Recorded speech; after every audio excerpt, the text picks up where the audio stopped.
Um estado conhecido pelas riquezas naturais e culturais, mas refém da criminalidade. O crime aconteceu em uma área de difícil acesso. Famílias marcadas pela dor. Filha, eu não consigo viver sem isso. Dor que gera revolta. Seu governador, tenha vergonha na cara. Vai matar a população toda? E crimes sem solução. O e o Ademário mataram o professor Betinho? Eu só quero saber por que ele foi morto.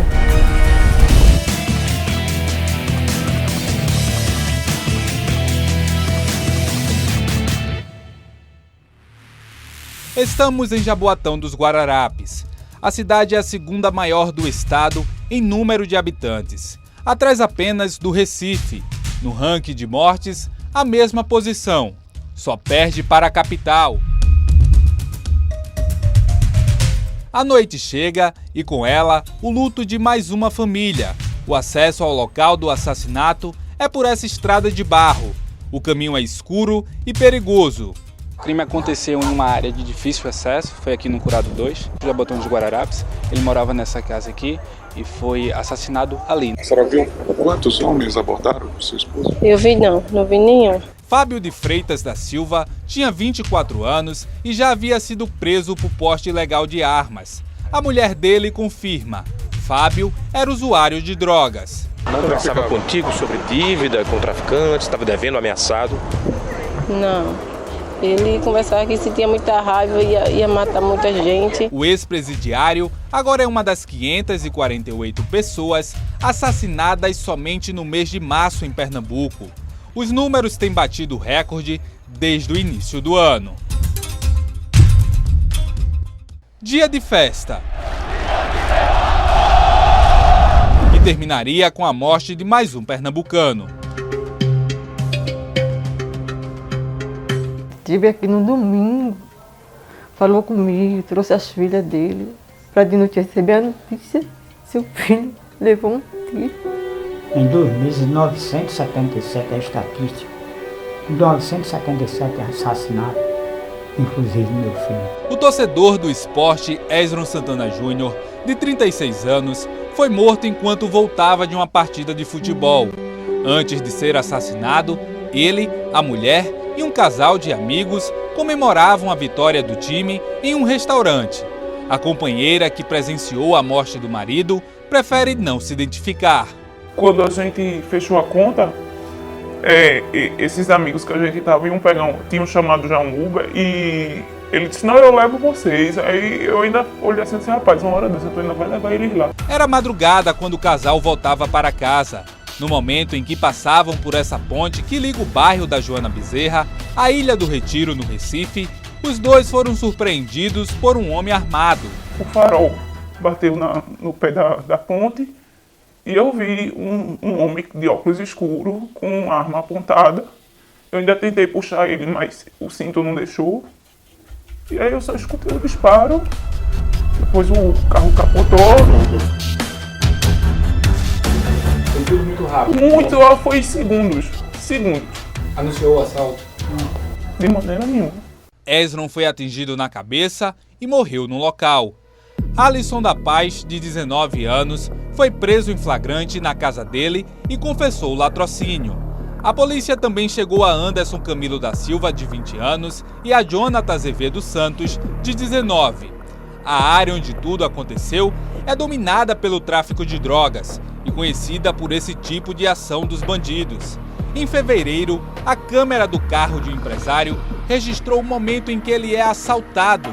Dois homens armados se aproximam e anunciam o assalto. O Estado não tem poder para nada, quem está mandando agora são os bandidos. Então eu botava área interditada, área perigosa, que eu tenho certeza, se meu filho soubesse que ali era uma área perigosa, jamais ele teria passado. Hoje meu filho estava aqui comigo. A gente fica procurando uma justificativa, uma forma de mudar algo que não pode ser mudado, né? Eu não desejo. Família nenhuma, porque eu acho porque o que a gente está passando, né? Não é brincadeira. A falta dele. Para ninguém que nós estamos passando. Eu, ela, aí a família. As filhas dele, aí, A esposa dele. Somente nos 2 primeiros meses de 2017, quase 1000 famílias viveram o mesmo drama da família de Esdron. Nesse período, o Estado registrou 977 mortes, uma média de 16 assassinatos por dia, um recorde dos últimos 10 anos. Foram 1.524 mortes somente nos 3 primeiros meses deste ano, um crescimento de 44,2% em relação ao mesmo período do ano passado, que teve 1.057 ocorrências, diferente do primeiro trimestre de 2015, quando os números não passaram dos 3 dígitos. E como é que o senhor se sente, sabendo que um desses números é o seu filho? Eu me sinto assassinado. Acabou com a nossa família. Eu não consigo voltar para casa e ter uma vida normal na casa que eu comprei com ele, que tudo que eu fiz lá foi com ele. Ninguém em casa para perder um companheiro, um amigo, tudo que você tem com 36 anos. Ninguém em casa para destruir uma família tão cedo assim. A mulher e as crianças agora moram na casa dos pais da vítima. A filha mais velha, de 13 anos, se dedica aos estudos para esquecer o que aconteceu. Já a mais nova, de 8, tenta preencher a falta do pai com a boneca que ganhou dele dias antes de ser assassinado. A professora perguntou para ela, para a sala de aula, diga um momento marcante nas suas férias que aconteceu. Aí que ela botou uma morte.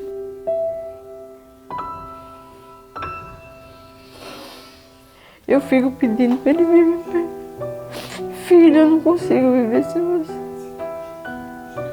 Eu sei que cada dia está me acabando.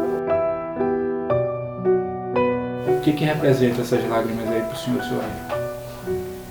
Dor, saudade.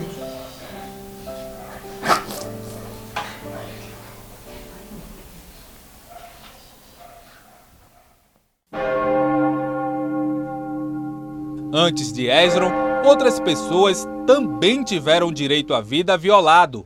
Durante todo o ano de 2016, Pernambuco registrou 4.479 mortes. Foram 591 assassinatos a mais que em 2015, quando os números chegaram a 3.888 mortes.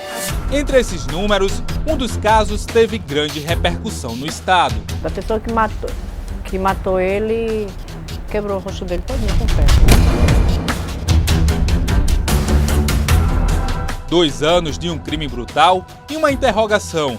O que teria motivado a morte do professor Betinho do Colégio Agnes? A gente não sabe por que ele foi morto, não. Porque eu gostaria de saber. E estou lutando para saber. 16 de maio de 2015, José Bernardino da Silva, o professor Betinho, é encontrado morto no apartamento dele, nesse prédio aqui, na Avenida Conde da Boa Vista, no centro do Recife. O corpo foi encontrado sem roupa e ainda apresentava sinais de tortura. Um garoto de programa foi quem encontrou o corpo.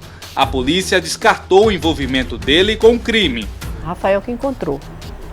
Só que Rafael encontrou e saiu correndo, não chamou a polícia. O síndico ainda tentou segurar ele, mas ele, depois em audiência, ele disse que não teve coragem de entrar, ele ficou com medo. No apartamento foram encontrados 2 celulares e drogas. A perícia também recolheu uma câmera fotográfica que o professor usou para gravar visitas feitas a sites pornográficos. Com o mesmo equipamento, Betinho ainda registrou uma relação sexual com um homem não identificado. Sim, é uma situação que não me interessa. Tá entendendo? Eu tô achando que Betinho morreu mais pelas drogas do que por conta disso aí. Dias antes, Betinho teria sido flagrado saindo com um aluno do banheiro de uma escola pública, onde ele também era funcionário. O professor foi afastado do colégio devido à suspeita de abuso. A diretora demitiu. Pouco mais de 4 meses após a morte do professor Betinho, a polícia conclui o inquérito. E a surpresa, as investigações apontam 2 ex-alunos como principais suspeitos do crime. Ademário Gomes da Silva Dantas, de 19 anos, filho de um dos diretores do Colégio Agnes, onde Betinho era coordenador pedagógico, foi indiciado por homicídio qualificado. As digitais dele e a de um colega de sala na época com 17 anos foram encontradas na cena do crime. Além disso, o celular do adolescente foi encontrado no apartamento do professor. O professor Betinho, ele era responsável pelo armário de achados e perdidos do Colégio Agnes. Isso ficou provado através dos diretores do Colégio Agnes, que ele, tudo que era encontrado dentro do colégio, ele trazia para a casa dele, ele costumava presentear os casos dele, inclusive o Rafael, com esses celulares. De acordo com o inquérito, os jovens torturaram Betinho com um fio deste ventilador e executaram a vítima com golpes na cabeça. A arma, esse ferro de passar roupa. Ele não faleceu na mesma hora, ele veio falecer no outro dia. Foi desumano. E como foi? O e o Ademário mataram o professor Betinho? Não mataram, são inocentes em todas as fases, tanto do inquérito policial como do processo. Dias antes de ser encontrado morto, o professor foi filmado pela câmera da recepção do edifício módulo. Betinho aparece nas imagens porque se aproxima do balcão. Os suspeitos não aparecem. Mas para a perícia não restam dúvidas. Os jovens estiveram na cena do crime. Nunca vieram, nunca encontraram nada, nunca passaram nem por perto desse edifício, nunca tiveram acesso, nunca tiveram nenhum maior contato que não fosse o escolar com o professor Betinho. Mas se as digitais dele estão numa arma do crime? As digitais não foram para lá, elas foram implantadas pela polícia de Pernambuco. Isso vai ficar provado, esse é o grande motivo que esse processo não chegou ainda ao final. Betinho era o 4º filho de 7 irmãos. Na comunidade onde foi criado, os vizinhos até hoje parecem não acreditar no que aconteceu. É uma coisa que tem que ter justiça mesmo. Eu tratava como se fosse meu filho. Eu gostava, amava muito ele. A senhora lamenta o que aconteceu com o professor Betinho? Mas demais, sinto até hoje. A senhora se emociona ao falar disso? Justamente. Porque foi um caso que ninguém esperava, né?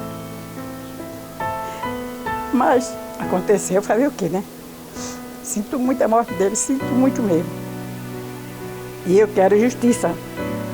Justiça pelo que aconteceu com ele, que ele não merecia isso. No início dos anos 2000, os números de homicídios em Pernambuco não eram divulgados. Isso começou a mudar depois de uma onda de assassinatos em meados de 2006. Somente naquele ano foram 4.634 assassinatos. O estado chegou a ser considerado um dos mais violentos do país. No ano seguinte, Pernambuco ganhou um novo plano de segurança pública. O Pacto pela Vida foi criado em 2007 na gestão do então governador Eduardo Campos, do PSB. O programa foi lançado com uma meta: reduzir anualmente em 12% o número de mortes no estado. Em determinados anos, a meta foi superada e Pernambuco se tornou referência para os outros estados. No primeiro ano, o número de mortes teve redução de 0,93%. A meta foi atingida somente em 2010. Foram 509 vítimas a menos que o ano anterior. Os principais responsáveis se reuniam semanalmente para mostrar os dados, os avanços, aonde avançou, onde não avançou, se a meta foi atingida, se a meta não foi, né? Então isso deu resultado muito rapidamente, o que não é comum em uma política pública. É o primeiro plano de segurança nacional, de segurança pública estadual, no âmbito nacional, institucionalizado por lei. De acordo com o governo de Pernambuco, por ano são investidos mais de 2 milhões de reais no Pacto pela Vida.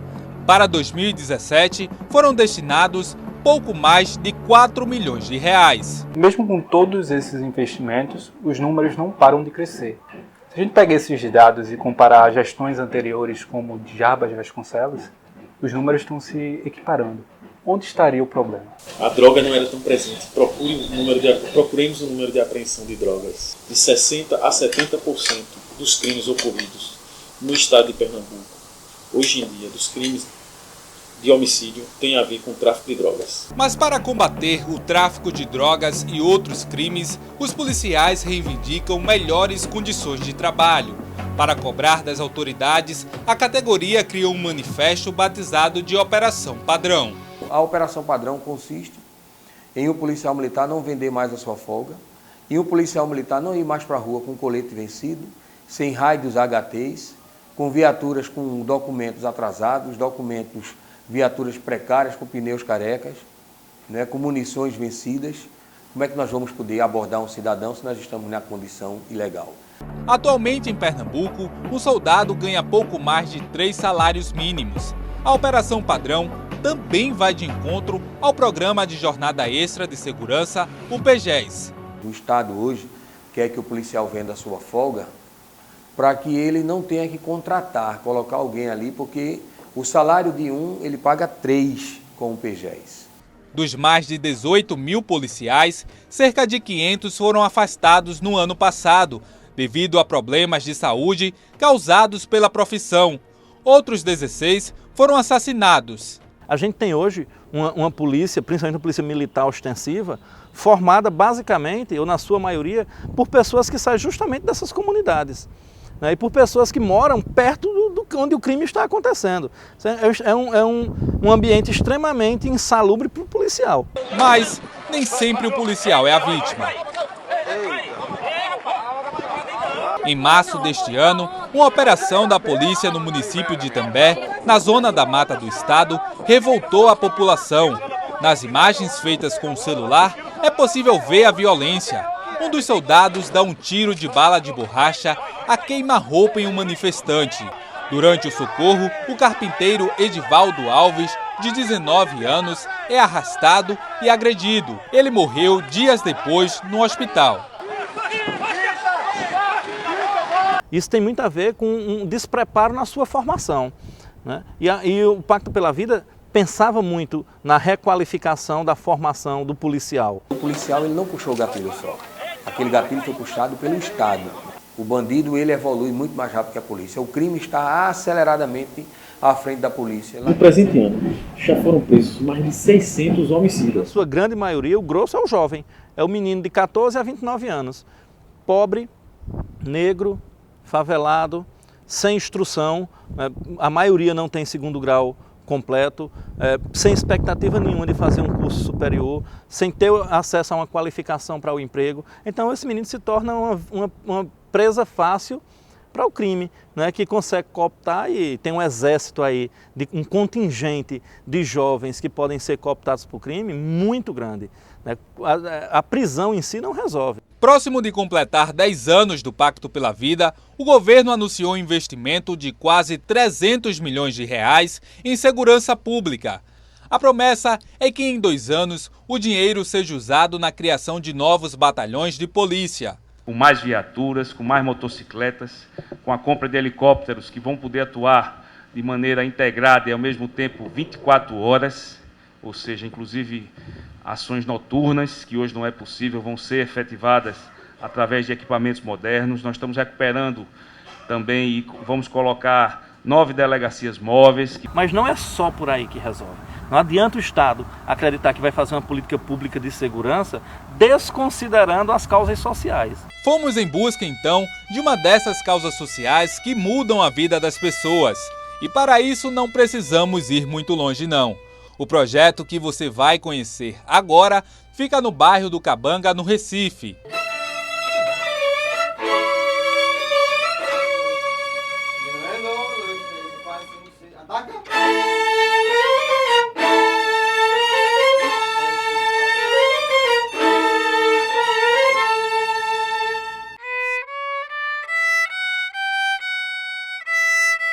Aqui, o combate à criminalidade é feito por meio da música. Eu viajo em outro mundo, no mundo da música.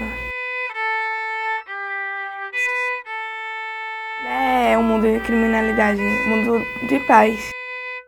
São em salas como essas que nascem os novos músicos, jovens capazes de dizer não ao mundo do tráfico de drogas. Teve amigos que me chamou para vender droga e tal, e aí eu te dou tanto, dou 7 mil reais em um mês. Um jovem com a cabeça não bem formada, bem educada, ele comete isso, claro. Quem quer 7 mil reais em um mês? Esses talentos garimpados nas periferias do Recife ganharam o mundo. Em 2014, chegaram a tocar para o Papa Francisco em Roma.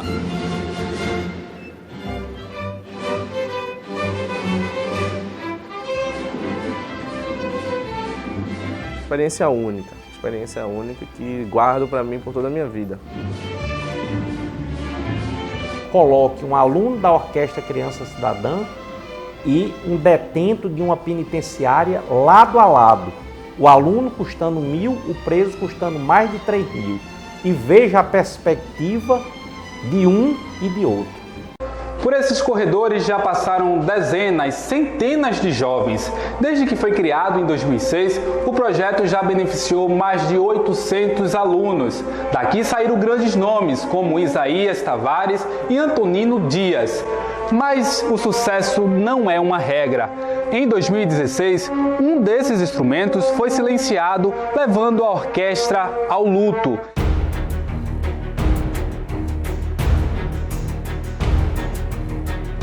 O violinista Moisés Gonçalves tinha 21 anos e foi morto depois de se envolver com a criminalidade. Quando ele entrou dentro do carro e botou o cinto, o babu veio de lá, da quadra. Aí fez assim por trás de mim, do meu lado. Passou a arma por trás do senhor? Por trás do meu pessoal, e atirou. O senhor viu que era ele? Era ele.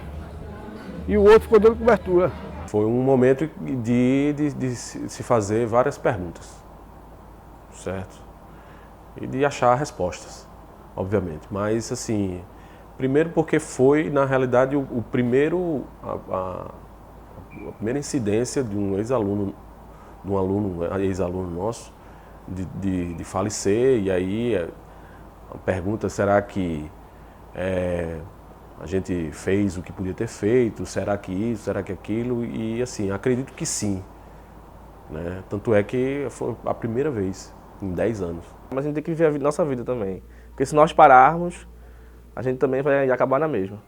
O que esses jovens mais querem é viver, e sem a possibilidade de ser mais uma vítima da falta de boas oportunidades. Meninos e meninas que sobrevivem à realidade para brilhar. A educação é a porta mais larga de acesso à cidadania.